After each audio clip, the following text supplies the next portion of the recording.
ఫిర్యాదుదారుని బెదిరించి వెనక్కు తీసుకునేలా చేసే విషయంలో వల్లభనేని వంశీ తర్వాత జరిగే పరిణామాలను ఏమాత్రం అంచనా వేయకుండా తొందరపాటుతో చేసిన పనిపై వైసీపీ పెద్దలు అసహనం వ్యక్తం చేస్తున్నట్లుగా తెలుస్తోంది.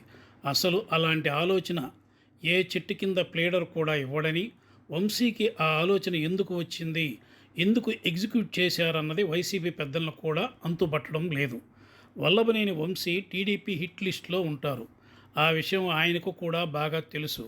అలాంటప్పుడు నేరుగా ప్రభుత్వం పోలీసులపైనే కుట్రలు చేస్తే చూస్తూ ఊరుకుంటారా? ఇంత చిన్న లాజిక్ వంశీ ఎలా మిస్ అయ్యాడు అని వారు విస్మయానికి గురవుతున్నారు. వంశీపై ఉన్న నెగిటివిటీ, ఆయన మాట్లాడిన బూతులు, చేసిన చేష్టల కారణంగా అరెస్టు విషయంలో కనీస సానుభూతి కూడా లేదు. ఇప్పటి వరకు అరెస్టు చేయకపోవడం చేతకానితనమన్న విమర్శలు ఎదుర్కొంటున్నారు. వంశీ అత్యుత్సాహంతో చేసిన ఓ పెద్ద తప్పు, అది ఆయనకు ఎంతకాలం వెంటాడుతుందో చెప్పడం కష్టమని లాయర్లు కూడా ఎక్స్పెక్ట్ చేస్తున్నారు.